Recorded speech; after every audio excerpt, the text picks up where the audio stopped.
I had liked Helen for 12 years. After her 21st birthday, she hated me for 6 years. It wasn't until a truck drove by that she finally rid herself of me. When I woke up again, I had been reborn on the day of her 21st birthday. I decided to run away. This time, I would let her go, and let myself go too. Chapter 1. Augustine. Come over to Helen's house. She just had a huge fight with her parents at her birthday party, and now she's throwing things around. The voice on the other end of the phone was a bit chaotic. My mother hastily said these words and hung up. I had been reborn. Reborn on the day of Helen's 21st birthday. I had been entangled with Helen for 12 years, and after today, she would begin to hate me. But fortunately, nothing had started yet. I opened my phone, scrolled through the school group chat, and found Helen's crush. Helen is at home fighting with her parents. Go check on her. After sending the message, I breathed a sigh of relief. The memories of my past life flooded into my mind. My mother and Helen's mother were close friends. I was a year older than Helen, and we had grown up together, being good friends. In my past life, I had also received a call from my mother and rushed over, just in time to bump into Helen, who was running out of the door. She seemed to have drunk a little, her eyes red, and she kept shouting for me to take her home. Once we got home, she asked me to stay and accompany her for a while longer. I stayed and drank a bit more with her, though the alcohol hit hard that night. We both didn't drink much, but we both ended up passing out. However, the next day, it was all over the school news wall that I had taken Helen from her birthday party and spent the night with her. There was even a video, showing me helping her into the elevator, into the room, and then never coming out. Helen was the school's beauty, and the rumors were rampant. Although the posts were deleted, people's gossip couldn't be stopped. Let's get engaged. This was what Helen said to me. I still remember that day when she was wearing a white dress, her head lowered as she said those words, her hands tightly clasped together. Everyone around us knew I liked Helen. It was only natural that we got engaged. I was very happy with Helen's attitude. We were getting married, and there would be countless days ahead where we could be together. I would love her, protect her, and never let her be sad or cry again.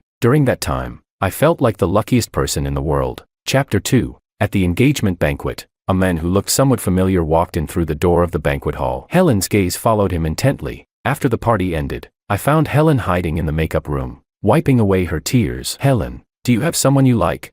You've gotten what you wanted, so stop worrying about me. Her gaze was cold as she spoke, clearly accusing me of tearing her apart from her lover. But for the past 3 years, I had never heard that she liked anyone, nor had I ever heard of her being in a relationship. Although I loved Helen deeply, I never intended to force her into marrying me. Moreover, nothing had happened between us that night. Helen, if you don't want this, I'll persuade my parents to cancel the engagement. Stop pretending. You and your family can decide the wedding date. Helen shot me a glare before standing up and leaving. From that moment, she began her 6-year hatred toward me. The phone on the table rang again, interrupting my thoughts. It was my mother. Didn't I tell you to come? Why is that guy here instead? Now Helen's gone off with him. Your aunt is so mad she can barely stand. Mom, Helen likes him. Of course, she'd want to see him at a time like this. But didn't you always? Love is something you can't force. I'll go over now and take Aunt to the hospital for a checkup. That'll be more reassuring. I hung up the phone and headed to the Inn family's house. This time, I wouldn't be taking Helen away, so nothing like the previous life would happen again. Even if it did,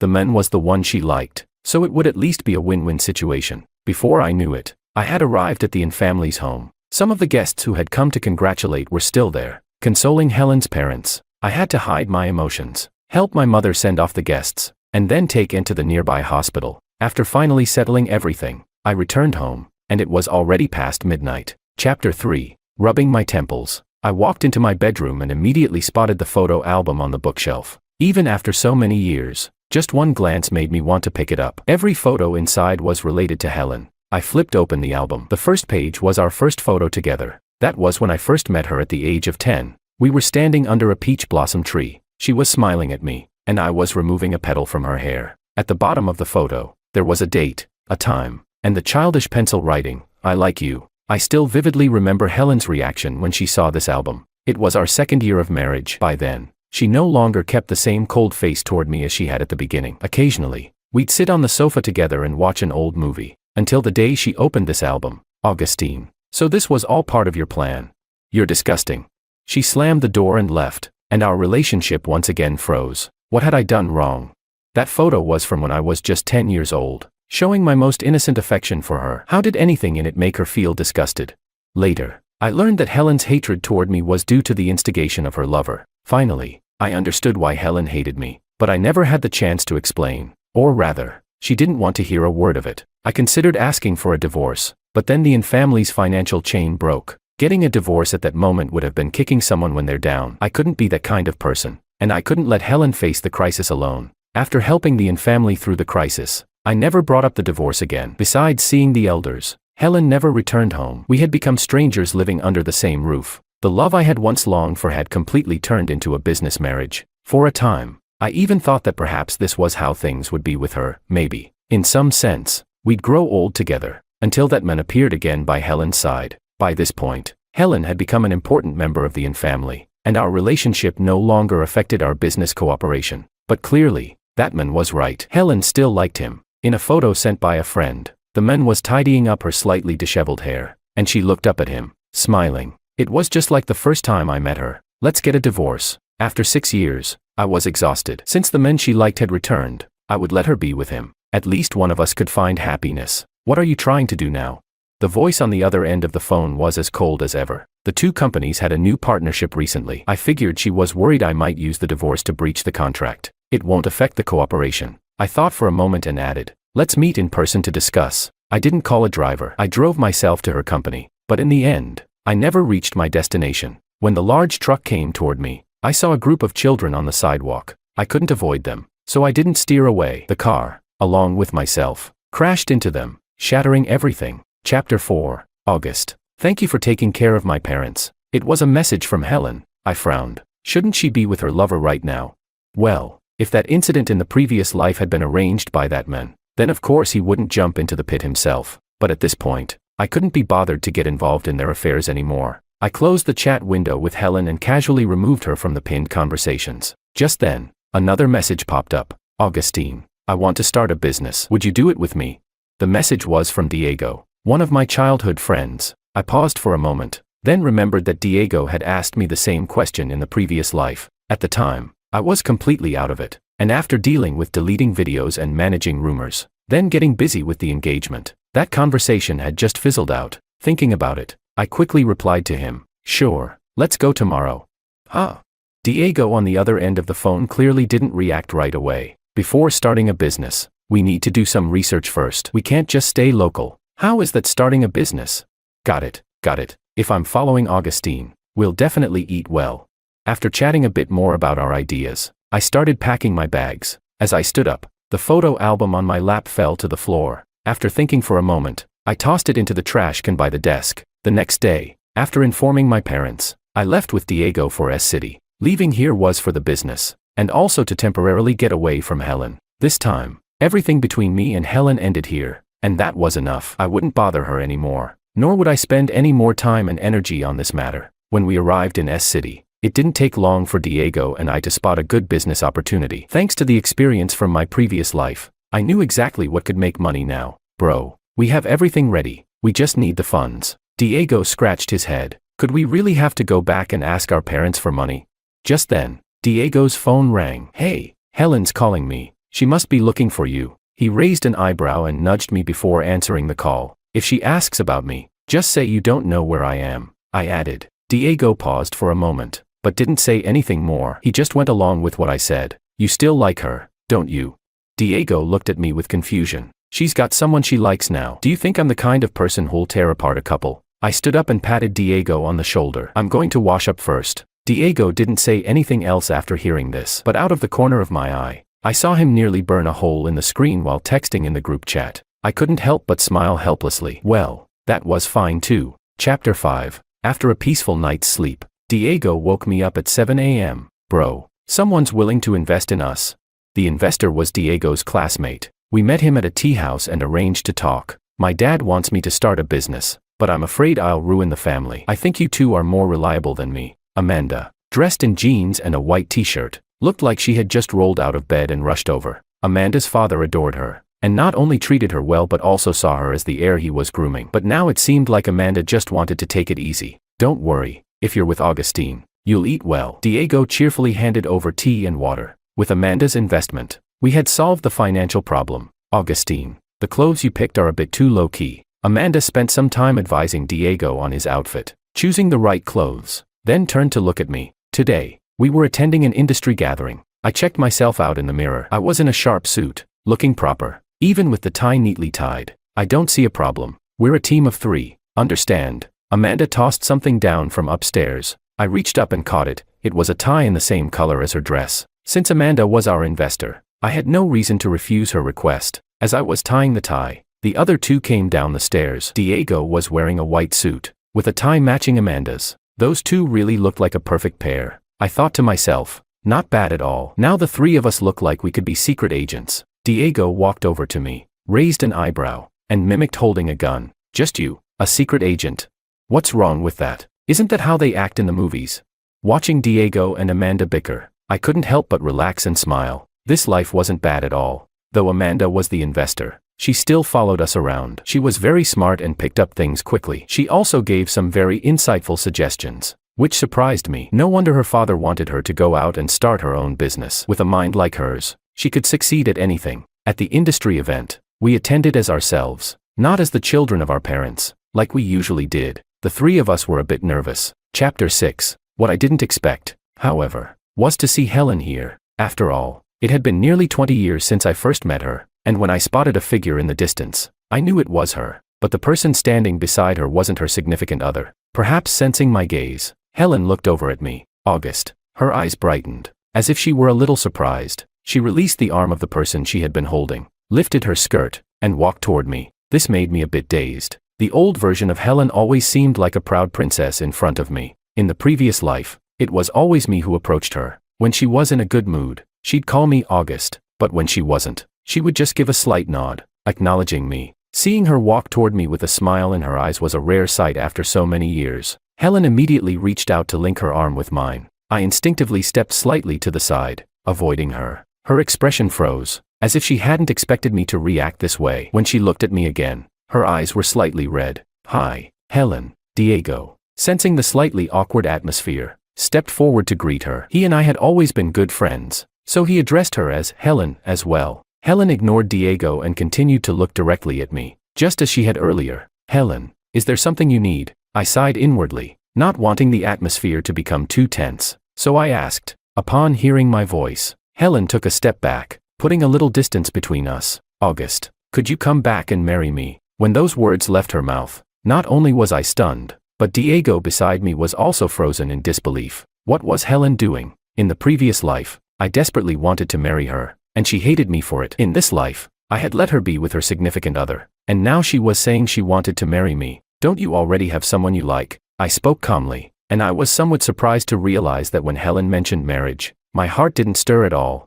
It turned out that I really didn't like her anymore. No, it's not like that. He's just, Helen stammered. Have you seen my brooch? At that moment, a familiar voice called out. It was Amanda, just finishing a conversation with 2 acquaintances, and she was walking toward Diego and me while holding up her skirt. Helen's expression stiffened a bit. Her gaze shifted from me to Amanda, then from Amanda's face to my tie. Who is this? Amanda, naturally, noticed Helen in front of me and gave her a bright smile. She's the daughter of a close friend of my mother's. Helen. I turned my head to respond to Amanda, then added, didn't you wear your brooch when you went out? Amanda gave me an eye roll and then reached her hand out to Helen. Hello, Helen. I'm Amanda, their boss. Shut up. Do you even understand what a partner is? Diego threw in a sarcastic remark, which made Amanda want to go and hit him. Helen then turned back to look at Diego's tie, and it seemed like she remembered something, letting out a small sigh of relief. Chapter 7. Augustine. What's going on here? After watching Helen leave,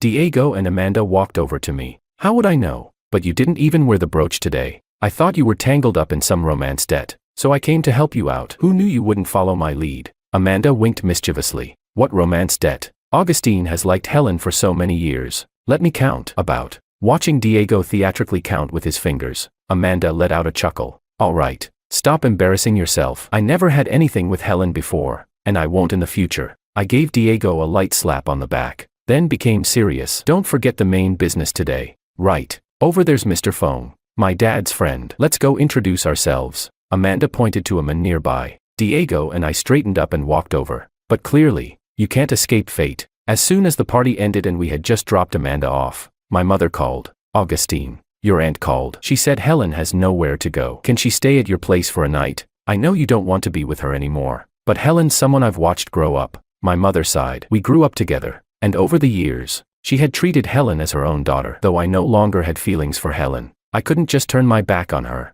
Send me the location. I'll go pick her up. I had already blocked Helen's contact, and didn't want to use this situation to add her back. Diego and I picked Helen up downstairs from a hotel. She was still in her evening dress, looking a little cold, hugging her arms to herself as she shivered. When Diego stopped the car in front of her, she was still a little dazed, furrowing her brows. I had no choice but to open the car door and, like usual, invited her in. August, why are you driving this kind of car? Her tone was a little resentful, with a hint of disdain. Diego, who had been smiling while handing her a blanket, paused, his smile fading away. In the previous life, I didn't venture into business, and since Helen always acted like she'd give up everything for love, I never had a chance to notice that she still cared about such things. Helen seemed to catch on to Diego's expression, biting her lip as if wanting to say something, but couldn't bring herself to speak. Why not stay at the hotel? Why come to my place? I glanced at the nearby hotel, which looked like it was arranged by the Yin family. Before, our families always went together when we went out, and you were always by my side. Now, I'm staying at a hotel alone. I'm a little scared. Helen reached out to tug at the hem of my shirt, shaking it slightly, her voice choked with emotion. So, why are you here then? I came to find you. It seemed like my mother had told Helen where I was. Helen, I know you have someone you like. Now that I'm gone, you can be with him. After you left, my dad started setting up blind dates for me. Helen's words took me by surprise. Helen had always been treated like a princess by the Yin family, so why suddenly was she being pushed into blind dates? It was then that I understood why Helen had said she wanted to marry me when she saw me today. To her, I must have been a lifeline. I used to like you, but that doesn't mean I'm willing to marry someone who doesn't like me. The painful memories from the previous life were still vivid. We were like fire and water. How could I let such a thing happen again?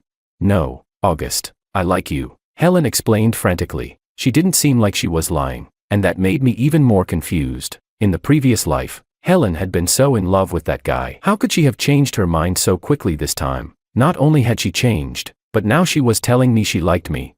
She had hated me for 6 whole years because of that man. Had she, too, been reborn?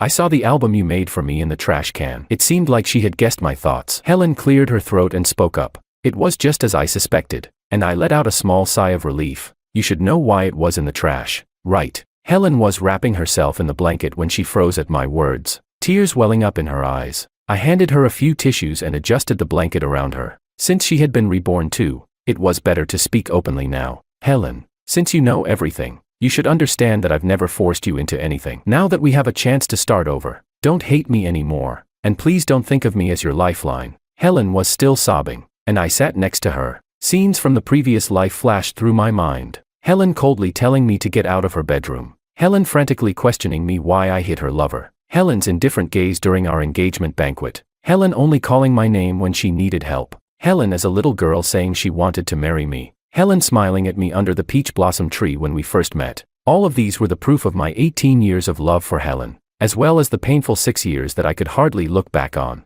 August. You. The light from the street lamp streamed through the car window, and although I couldn't see Helen's profile clearly, I knew she was still crying. Yeah, stop crying, Helen. I remained silent for a moment, then added, let's not torture each other anymore this time. The car had arrived. Diego cleared his throat softly. I'll leave now. Find her a room to stay in, and have someone send her back tomorrow morning. I interrupted Diego's words, opened the car door first, and got out. There were still some tasks I needed to finish today. I had to go to a meeting tomorrow and meet with suppliers. As for Helen, if she wanted, she could still go out on secret dates with her lover like she did in the previous life. But this time, it had nothing to do with me anymore. Chapter 8. Helen didn't come looking for me again. Diego occasionally mentioned that Helen had gotten engaged to her lover. Apparently, something had happened in between, but I no longer cared. The company had been thriving lately. Though it kept me busy, it was fulfilling. Diego and Amanda often joked around, but when it came to work, they made a perfect team. As I watched the occasional pink bubbles float between them, I suddenly realized something. Do you like Amanda? During lunch, while Amanda went to get her food, I asked Diego in a low voice. The guy seemed choked by my question, stumbling over his words as if he couldn't form a coherent response. All right, I get it. If the opportunity arises, I'll ask her for you. The moment I said that, Diego's ears turned bright red. Just then, Amanda came back with her food and noticed. Oh, what's going on? Your ears are all red. Normally, Diego would have had some sharp retort, but now he couldn't even say a word. He just kept his head down, eating. Not hearing a response, Amanda grew curious. Augustine. What's going on with him? Feeling horny. Cough cough cough. Diego nearly choked on his food at my remark. Amanda was startled as well, quickly handing him water and patting his back. Watching their interaction, I finally understood. These two were clearly a couple of playful enemies. No need for me to play matchmaker. 6 months passed in the blink of an eye, and the company was slowly settling into a routine. A few obstacles had appeared, but we managed to overcome them. During the celebration banquet, Diego confessed his feelings to Amanda. Diego, usually carefree and mischievous, stood holding a huge bouquet of flowers, his voice trembling with nerves. Amanda smiled, accepting the flowers, and then playfully shoved his shoulder, just like she always did. Then the two embraced. This, I thought to myself, was love. This was how love should be, not the one-sided, torturous, and mutual disdainful kind of love I had experienced in the past life. With those two now officially a couple, their attention turned to me. Augustine, how about letting Amanda set you up with a girlfriend? Yeah, Augustine, I have a friend who's smart and beautiful. Seeing that I didn't respond, Diego dragged a chair and sat next to me. Augustine, I don't really know what happened between you and Helen, but you have to move forward. Exactly, Augustine. You can't seriously want to live alone for the rest of your life, can you? Watching the two of them, I suddenly felt soft in my heart. Although I hadn't thought about dating again before, seeing how happy they were, having someone to love didn't seem like such a bad idea. All right, leave it to you two. I patted both of their shoulders. Everything was different from the past life, but every day felt so much better, until Helen appeared in front of me again. Chapter 9. Augustine. I ran into Helen at the company entrance. Diego looked awkward as he explained. He had gone downstairs to buy Amanda her favorite little cakes, but when he reached the lobby, he saw Helen being stopped by the receptionist. He couldn't pretend not to know her, and I understood that. I gestured for him to go ahead. Diego let out a sigh of relief, closed the office door, and walked out. I then turned my attention to Helen. She was wearing a white dress, and there were some stains on her shoes. She looked a little thinner than when I had last seen her. When she saw me, she straightened her back slightly. August, I'm sorry. I could guess why she suddenly came to apologize after such a long time. Most likely, she had realized that the misunderstanding between us in the previous life had been manipulated by her lover. Maybe, before I died in my past life, I secretly hoped she would realize she had misunderstood me and then feel regret or guilt. But in this life, I truly didn't care anymore. Everything I did for you in the past was my own choice. It's all in the past now. You don't need to apologize. If you must, then it should be to the version of me that's already gone, not the me here now. It's all my fault. Upon hearing my words, Helen trembled, covering her face with her hands. I've only now realized that I love. Just then, the office door opened. I want some grilled meat this afternoon. Before I saw her, I heard her voice. It was Valentina, my girlfriend, and Amanda's best friend. She was kind, smart, and, most importantly, she liked me, and I liked her too. We had been together for half a year, like any ordinary couple, eating together, chatting. And I realized just how much strength a good relationship could bring. Sure, I know a great place for it. I smiled at her, unable to help it. This is Helen, the daughter of my mom's good friend. Seeing Valentina's gaze turn to Helen, I stood up and walked over to her, introducing them. This is my girlfriend, Valentina. Hi, are you joining us for lunch? You must be tired from traveling so far. Helen blinked in surprise, looking up at me, confused about how Valentina knew where she had come from. I smiled knowingly and glanced at the girl beside me. Her eyes were filled with the same joyful smile that I had. Can I have a word with August? Alone. Anything you need to say, you can say it in front of me. I hadn't expected Helen to ask for privacy, but I didn't feel there was anything she needed to hide from my girlfriend. Sure, I'll wait outside. Valentina interrupted me with a smile and left the room. Once the door closed, Helen looked up at me. I love you, August. After you passed away in the last life, I only started realizing that I loved you. In this life, I thought, since you don't like me anymore, I should be with him. But the girl in front of me was crying uncontrollably. In the previous life, she always had a cold expression when facing me, but in this life, it seemed like she was always on the verge of tears. I sighed. Don't you get it? You don't love me. You're just used to me being there for you. Used to my love for you. No, I misunderstood you.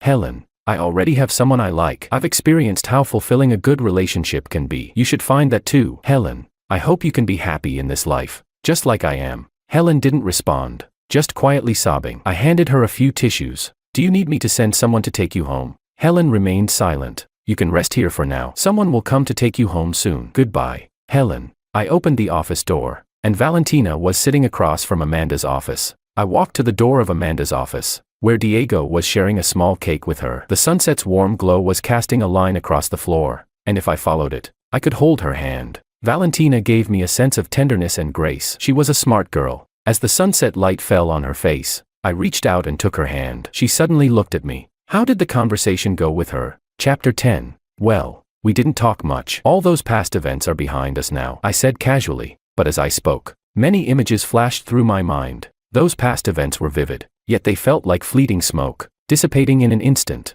The sun set, and a gust of wind blew through the air. When I returned to the company, the security guard on duty told me that a handsome man had come to pick up Helen. I nodded, acknowledging the information. That handsome man, no surprise, was James. He was the thorn between Helen and me, the thorn that had torn our childhood friendship apart. That little girl, who used to follow me everywhere and call me August, had hated me for 6 long years. I didn't know if, on the day I died, Helen had shed a single tear for me at my bedside. I lost myself in thought for a while, then sat down at my computer, suddenly receiving an urgent work task. The company had been growing quickly recently, and we were working on a project. We needed to prepare a proposal, and the client was mostly satisfied with the first draft. If we could land this deal, it would take the company to the next level. I was focused when my phone suddenly rang. I glanced at the caller ID. It was Helen. By now, she must have reached her destination. I answered the call, and immediately heard Helen's voice. August.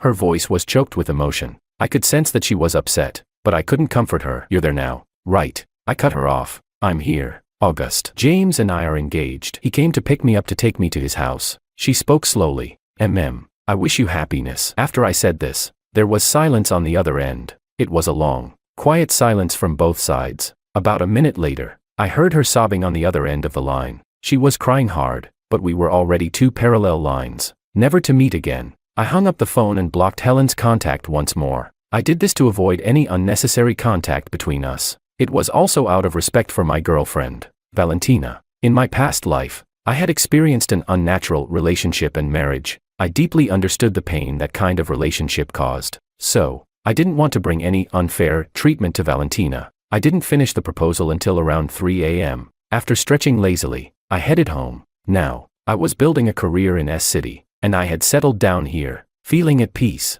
I bought a large house for myself, where I kept 2 cats, one named Tigre, the other named Floor. They, too, were like childhood sweethearts, growing up together in the house I bought. Tigre was the older brother. Floor was the younger sister. They sometimes playfully bicker, but most of the time, they are filled with joy. Most of my time with Helen during our childhood was happy too, but when we ended up together, it led her to hate me for 6 long years. Now, my relationship with Valentina was flourishing, and everything felt more harmonious. Chapter 11. I heated myself a glass of milk, drank it, and planned to go to bed. Both cats ran up to me, rubbing against my arm. After finishing my milk and quickly washing up, I fell into a deep sleep. But who would have thought? The next morning, I was jolted awake by the ringing of my phone. I looked at the caller ID and saw it was Diego. His voice sounded urgent on the other end. Augustine. Something's wrong. There's been an accident. Diego's voice immediately snapped me out of my drowsiness. What happened? Our company's deal got stolen. His voice was even more frantic. I furrowed my brows. Stolen.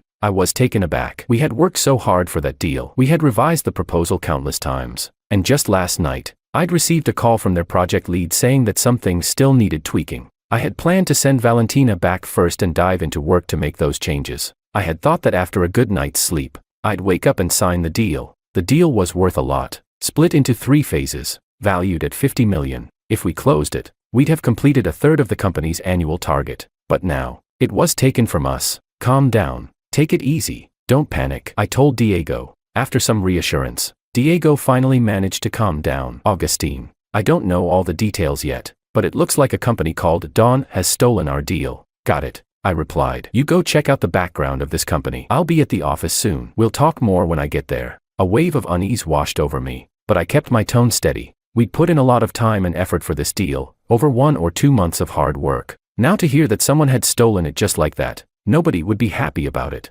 All right, Diego said. We hung up, and I quickly got out of bed, freshened up, and headed straight to the office. On the way, I muttered to myself, Dawn, could this be related to Helen? Once at the office, I rushed in. Diego and Amanda were already there, along with several of the company's core management team. Augustine, you're here. Diego greeted me. Mr. Koo, The others also greeted me as Mr. Koo. Amanda nodded at me, but I could see the concern in her eyes. This situation was clearly serious. The rest of the employees in the office were looking our way, but I didn't want to let this issue affect the work atmosphere. Let's head to the meeting room. We went to the meeting room, and as I entered, all eyes were on me. The tension in the room was palpable. Everyone's mood seemed a little heavy. Chapter 12. Diego, with his straightforward personality, immediately stood up and said, "Augustine, the company Dawn is behind this, and the person behind it is James, the one who's engaged to Helen." As he spoke, Diego seemed hesitant, as if there was more he wanted to say but couldn't.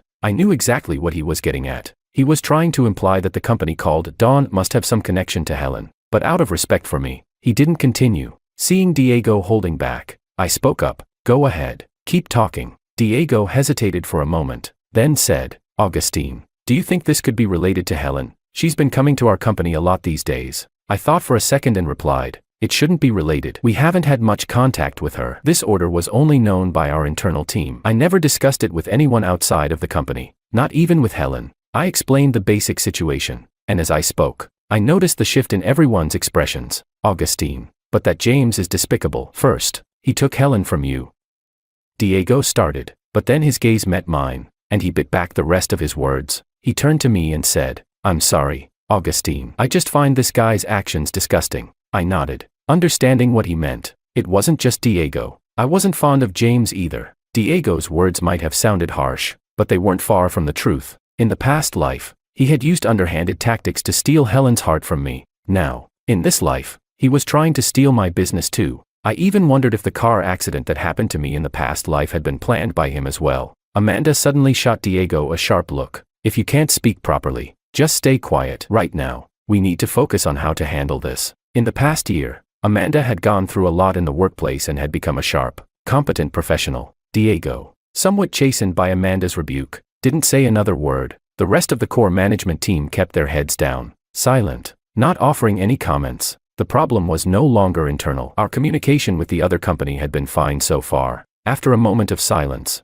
I spoke up, "Diego, Amanda, stay behind. Everyone else can go back to their work." The rest of the team nodded and left the room. My gaze shifted to Amanda and Diego. The three of us had worked hard for this company. Its success today was largely due to our efforts. Now, Diego and Amanda were a couple, and everything seemed to be moving in the right direction. But then, this mess with Dawn came out of nowhere. I looked at Amanda. "Amanda, you and Diego investigate the situation with the order. Check if there are any internal leaks within our company. Also, look into Dawn. I'll go meet with Mr. Wong from their company." "Got it, Augustine," Amanda replied. Diego also said, "Don't worry, Augustine. Leave the home front to us." Chapter 13. Seeing that both Amanda and Diego had spoken up, I decided not to waste any more time and headed out. I took out my phone and tried calling Mr. Wong, but the call went through, yet no one answered. The call was connected, but the answer button was never pressed. There could be two possible reasons for this. Either he was deliberately ignoring the call or he was in a meeting and didn't have his phone with him. Given the situation, I felt the first possibility was more likely. He was intentionally ignoring my call. It seemed that the chance of salvaging this matter was slim, but no matter what, I felt I had to try. After some thought, I decided to head to Mr. Wong's company. When I arrived, I was stopped at the front desk. The receptionist asked who I was looking for. I told her truthfully. Then she asked if I had an appointment, and I admitted that I didn't, but that I needed to speak with Mr. Wong urgently. The receptionist, maintaining her professional smile, replied, "I'm sorry, sir, but without an appointment, you won't be able to see Mr. Wong. Please schedule an appointment and come back later." Hearing this, I couldn't help but feel a cold shiver run through me. It was likely that all the effort we had put into this project for the past 2 months was about to go to waste. This was the collective effort of our entire company. Even if there was the slightest hope left, I couldn't give up so easily. I didn't go into the company but waited outside, from morning until finally, I saw Mr. Wong, dressed in a sharp suit, coming down from upstairs. He was around 40 years old but didn't have a large beer belly. In fact, his physique was quite well maintained.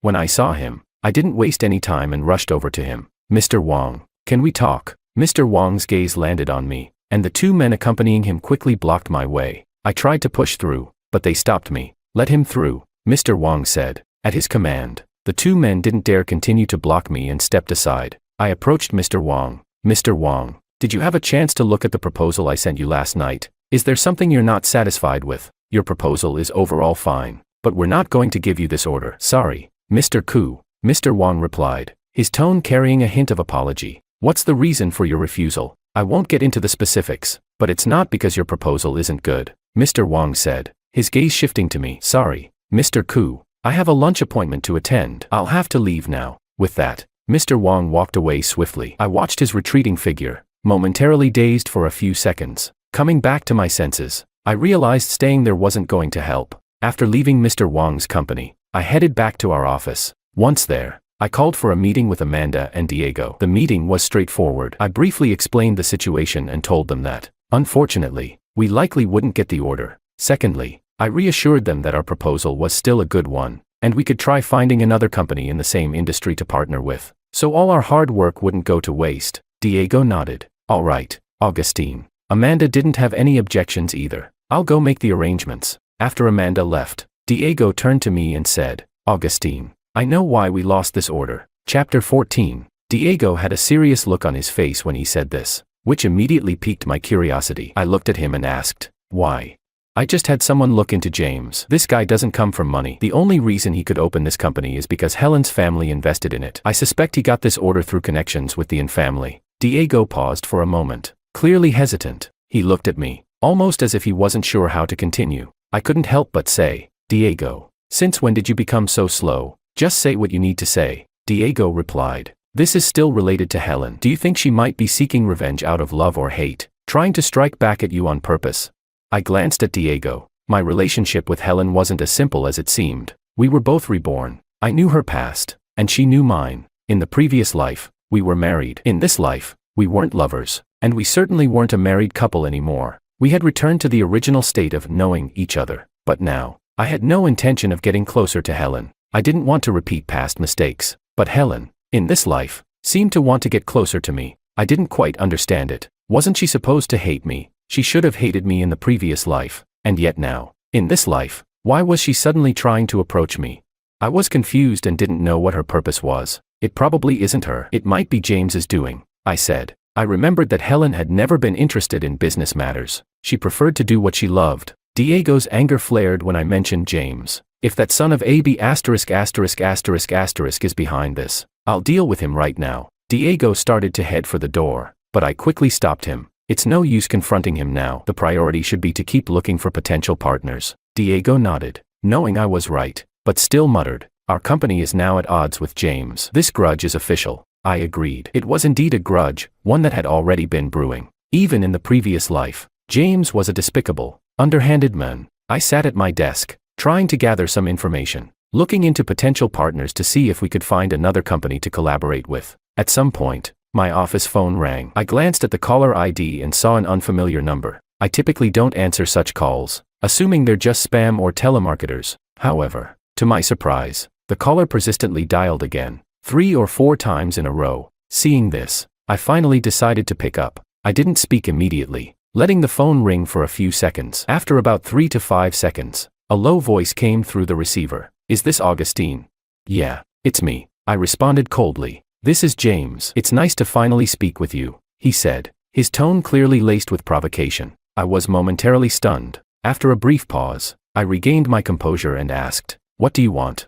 Chapter 15. Oh, nothing special. I just wanted to let you know that I'm now engaged to Helen, and she's my fiancée. I hope you can keep your distance from her, James said, his voice carrying a hint of challenge. I frowned slightly, feeling an unpleasant sting in my chest. The discomfort wasn't about him asking me to keep away from Helen. It was his tone, commanding, almost threatening. You don't need to tell me about your relationship. I'm not interested in her matters. Don't remind me again. I replied coldly. That's better. If you don't listen to me, you'll find out what consequences look like. This time, consider it a warning. If there's a next time, it won't be so simple, he said, his voice darkening. You think it's honorable to use underhanded tactics to steal this order? I shot back. Whatever the case, as long as I win, that's all that matters. I've said what I needed to. Do what you want, he responded. And with that, he hung up the phone. I stood there for a few seconds, lost in thought. The more I reflected, the more I suspected that the car accident from my previous life was his doing. Of course, I had no evidence to support this theory, just a growing suspicion. After thinking for a while, I decided to make some calls to investigate James further. Diego had already looked into him, but his research had been rather superficial. I needed someone to dig deeper, to see if there was anything unusual about this person.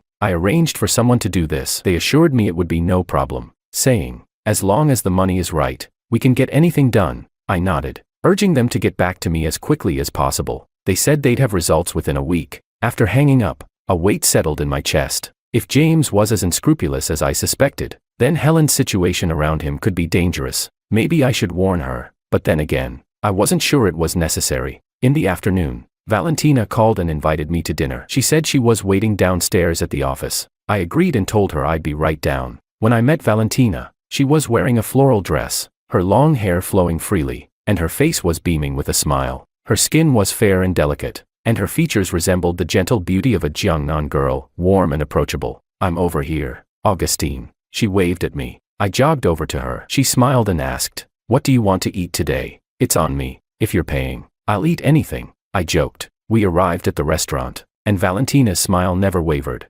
Seeing her so happy, I couldn't help but ask, Valentina, did something good happen today? Just seeing you makes me happy, she replied, which surprised me. Her words also warmed my heart. After she ordered, she passed the menu to me, asking if I had any preferences. I glanced at the menu and noticed she had picked dishes that I liked. I took the menu from her and ordered a few things she liked as well. Seeing you also makes me happy, I said with a smile. Good. Haha, she laughed, then added, Amanda told me you're having a bit of trouble. Do you need my help? I'm always ready to lend a hand. She playfully waved her small, delicate fists. I waved her off. It's not yet time for you to step in. Just then, my phone on the table rang again. I glanced at the caller ID and saw that it was another unfamiliar number. I thought it was probably James calling again. I was about to ignore it when Valentina suddenly said, answer it. I looked at her and saw that she was leaning on her hand, watching me with curiosity. After a brief hesitation, I decided to pick up, putting the phone on speaker. Chapter 16. To my surprise, as soon as I answered the phone, Helen's voice came through. August, it's me. You blocked my contact, so I had to call from a different number. I frowned slightly. What's going on? At this moment, Valentina made a gesture towards me. She placed 2 fingers on her hand and pretended to move her legs, indicating that she was going to step away and give us some space to talk. I quickly shook my head. You don't need to leave, Valentina. Just as I said that, Helen's voice came through again. Is she with you? Yeah, I'm having dinner with Valentina, I replied casually. There was no reason for me to hide my relationship with Valentina. I wasn't interested in dealing with this unhealthy dynamic anymore. Valentina, hearing this, stood up gracefully and waved at the phone. Hi, Helen. There was a brief silence on the other end of the line, and after a minute or two, Helen spoke again. August, I'm calling just to tell you that whatever is happening with your company has nothing to do with me. It's all James' doing. I know, I said, expressionless. If there's nothing else, I'll get back to my dinner with Valentina. August, just call me by my name, I sighed, cutting her off. Another silence followed, and after a while, she said, I don't have anything else. I'll hang up now. The call ended. Valentina looked at me and said, Augustine, you were so cold just now. I stared at her. Cold to other women, but warm to you. Valentina suddenly complained I was being cheesy, and she even blushed. After finishing our meal, Valentina said, if you need money, just let me know. I've got 10 million in my account, and if that's not enough, I can ask my dad for more. I knew her family wasn't struggling financially. After all, Amanda came from a wealthy family, so her best friend's family likely wasn't far behind. Although I didn't need her money right now, hearing her say that made me feel immensely satisfied. No need for the money right now, I said, but in a couple of days. Could I visit your parents? Ah, you want to meet my parents? Valentina blushed slightly. That's so sudden. I'm not ready for that. Don't you want me to meet your parents? No, it's just that. I'll call them right now. Her face flushed deeper as she quickly dialed her mother's number. The phone rang, and when it was picked up, Valentina immediately spoke. Mom, I have something very important to tell you. Her mom's voice came through the line. What is it, Valentina? Your future son-in-law wants to come visit you and Dad, Valentina said with a playful glance at me. I suddenly felt nervous at the mention of this. Really? When? Valentina's mom sounded pleased. Seeing her reaction, I realized I needed to take the initiative. Hello, Mrs. Valentina. I'm Augustine. Augustine, you're right there. Valentina's mom seemed surprised. Chapter 17. I responded politely. Yes, Mrs. Valentina. We're having dinner outside right now. I was wondering if you and Uncle might have some time for me to visit soon. Any time works, even tomorrow, Valentina's mom replied. Amanda and Valentina have both spoken so highly of you. I'm curious to see what my son-in-law looks like. She sounded genuinely happy. Seeing her mom so easygoing, My nervousness gradually faded away. All right, I'll come by in the next couple of days, I said. Good. Let me and Valentina's dad prepare. Just let me know when you're coming. Sure. Valentina's mom quickly spoke to her. Valentina, remember, don't bully your future husband. Okay. Don't worry, Mom. How could I bully him? Valentina giggled playfully. The two exchanged a few more words before hanging up the phone. Valentina looked at me. See how my mom is? She hasn't even met you yet, but she's already so warm and considerate. Isn't that a good thing? I smiled. After finishing our meal, Valentina and I took a walk around the area. She seemed to notice I was a bit down, so she quickly took me to an arcade nearby. It was a place I used to frequent as a child, and it did help lighten my mood. Around 9:30 p.m., I dropped her off at her place. About 3 days later, I found a potential business partner. They were willing to engage with us, and their company was far more powerful than Wang's. They even offered us a 30% premium on the original order value, meaning the 50 million we had initially planned for could now easily reach over 60 million. I shared the good news with everyone at the company, and they were absolutely thrilled. I personally took charge of revising the plan, making several adjustments over the course of a week. Eventually, after a few rounds of revisions, we finalized the proposal and signed the contract with this new partner. The deal was secured, everyone was ecstatic, and I decided to reward the team with 2 days off, along with bonuses. Diego came to me and said, Augustine, sometimes things that seem unlucky can bring unexpected benefits. I nodded in agreement. After the 2 days off, we dove right back into work. It was the very next day when I received a call from the investigator I had hired. He said the documents had been sent to me. I agreed and paid the final fee. Opening the file, I found the details on James. As I read through the information, I discovered that James was a man who had climbed the social ladder through his relationships with women. He had spent the money of several women, one of whom had even died after jumping into a river. His real name wasn't James, it was Angelo Lee. I felt my expression shift as I read through the report. This was more surprising than I had expected. The guy had deceived at least 10 women, and now that he was involved with Helen, I couldn't help but wonder if he had similar intentions with her. At first, I wanted to warn Helen right away, but after thinking it over, I realized that both she and I were reborn. She would probably be cautious enough to avoid falling into the same trap. After all, she must have gone through her own set of hardships in her past life. Chapter 18. Perhaps all of this had something to do with James. A month later, we successfully completed the first phase of the project. The client was highly satisfied with our efficiency and the quality of our work. They even mentioned that after this cooperation, they would consider giving us all future projects. This was great news for us. About a week later, I received a call from none other than Wang, the boss who had initially rejected us. I hesitated for a moment when I saw his name on the caller ID, but I still answered. Wang, what's up? How come you're calling me today? It's really tough. The project I handed over to them, they couldn't handle it. I'm stuck here, can't figure this out, Wang said, sounding quite embarrassed. I replied sarcastically, Wang, you're so capable. How did you fail at it? Well, here's the deal. I'll give you the project, but you have to come up with a proposal for me. I won't interfere, and I'll even give you a 10% premium on the price, he said, sounding serious. I thought for a moment and agreed. After all, free money was hard to turn down. I called an emergency meeting with Amanda and Diego. After hearing the news, Diego was furious. Now he wants to backtrack. We should never have worked with them. Amanda rolled her eyes. If there's money to be made, why not?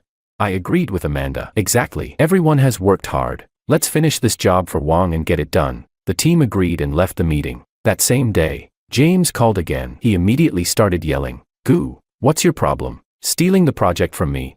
It's no big deal. It's all about who's better. I replied calmly. Fine. Just wait. You'll pay for this. James threatened. I wasn't happy to hear that. Angelo Lee. There was a long pause on the other end. James seemed confused. Who's Angelo Lee? Who are you talking about? I'm James. Oh, James, mind your own business, I said before hanging up. Little did I know, that call nearly caused an accident. It was one evening when I was driving home after work. Out of nowhere, a car suddenly swerved into my lane and nearly crashed into me. Thankfully, I was able to dodge it in time, but that near miss made me realize something. James was a very dangerous person. After some careful consideration, I decided to send Helen the information I had on James. What she did with it was her business. I trusted she'd be cautious, as she was no fool and probably hated James just as much as I did. Once I sent the information, I let out a sigh of relief. Everything at the company was going smoothly, and it was growing fast. I also met Valentina's parents, who were incredibly warm and welcoming, especially her mom, who was exceptionally kind to me. Whenever there was nothing else to do, she'd invite me over. and after a few visits, she began asking when Valentina and I would get engaged. I replied,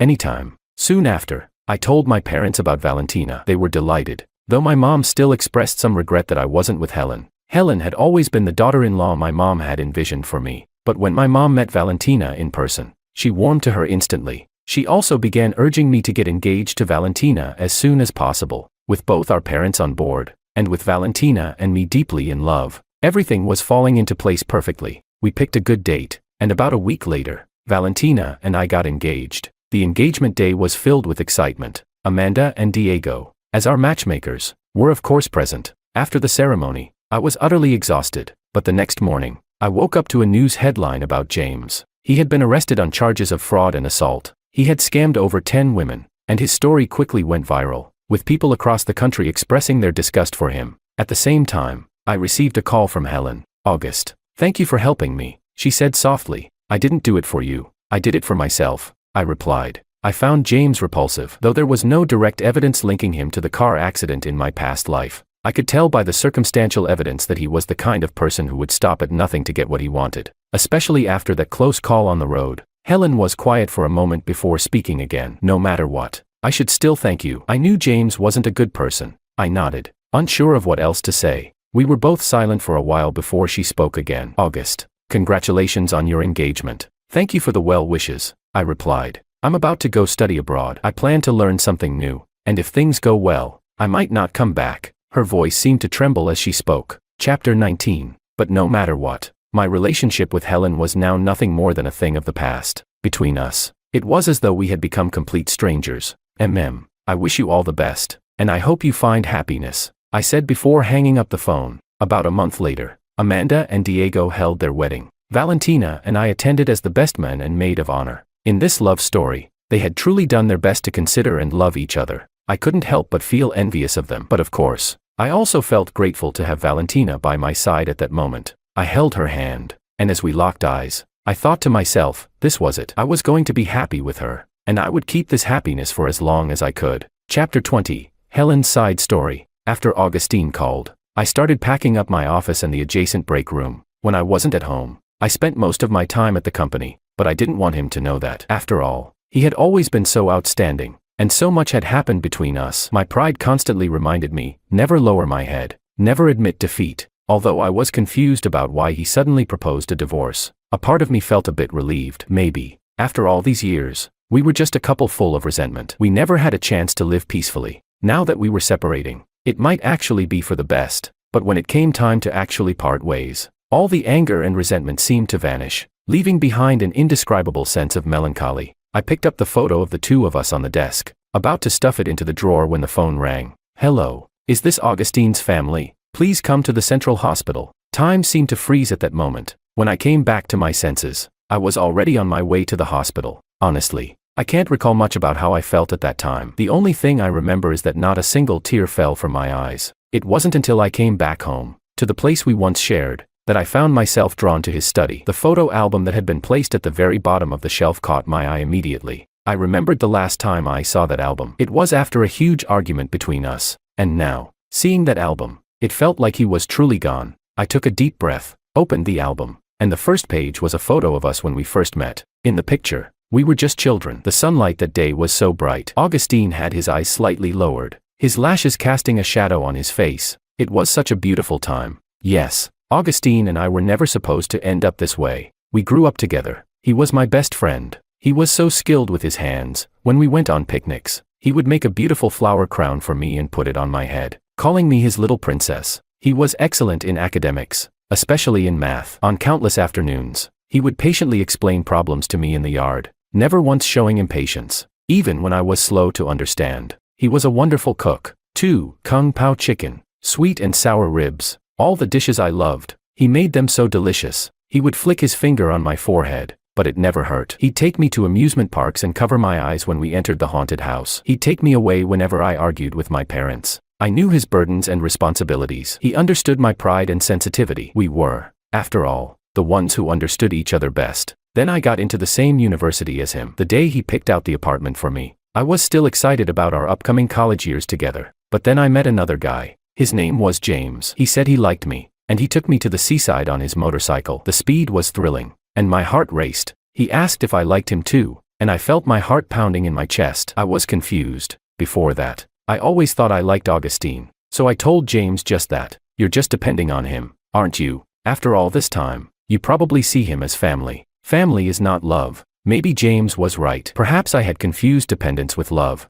That evening, James and I sat by the sea, the waves crashing against the rocks beneath our feet. He kissed the back of my hand, and I didn't pull away. Later, I introduced James to my parents. And then, Augustine and I got drunk, and he stayed over at my place. The video from our apartment's elevator soon spread across the university. I couldn't understand why he would do that. Maybe he wants to be with you, James suggested. I was in disbelief. I had known Augustine for so long. I knew he wasn't that kind of person. But that day, it was Augustine who came home with me. And only James. Augustine. And I knew where the apartment was. If you marry Augustine, we'll be able to weather this crisis, my father told me on the phone. I had a vague sense of the truth behind everything. First, the internet and the people around me pressured me with their opinions. Then, it was the survival of the family business. In the span of one night, Augustine seemed to have turned into a completely different person. I didn't understand why, but as a member of the family, I knew I had to do what was expected of me, even if it meant a forced marriage. So I went to find Augustine. After all, he was Augustine. We had grown up together, and I knew he would never treat me badly. He had never treated me badly. Let's get engaged, I told him, and it was clear he was happy. For some reason, I felt a sense of contentment too. Maybe it was because there were finally no more gossiping voices around us. The next time I saw James, it was at my engagement party. The day I decided to approach Augustine, I had already broken up with James. He was upset, but he said he understood my reasons, and agreed to the breakup. When I saw his face, with his unshaven stubble, I knew that he was probably more hurt than he let on. And as for me, how could I be at ease marrying someone else in this situation? But Augustine then surprised me by saying he wanted to cancel the engagement. I was furious, or perhaps, embarrassed. He had pushed me to this point, and now he was acting like the good guy. I thought about him, then thought about James sitting in the corner, drinking his sorrows away. I slammed the door shut. Actually, after marrying Augustine, we were doing fine. He was still the same, never one for sweet words, but he did everything a husband should. It was as if the man who had hurt me so deeply had never been him. But sometimes, even I subconsciously forgot about that incident, and our relationship would be much more harmonious because of it. Until one day, I encountered James again during a social event. He anxiously pulled me aside and showed me that video again. And just like that, everything returned to square one. At that time, I had considered the possibility that since we were already married, Augustine didn't need to bring up the video again. But looking at James, blood dripping from the corner of his mouth, I couldn't say a word. I had always felt guilty towards him. In my mind, Augustine was never the kind of person who would do something so underhanded, but he did it. I never imagined Augustine would hurt someone like that.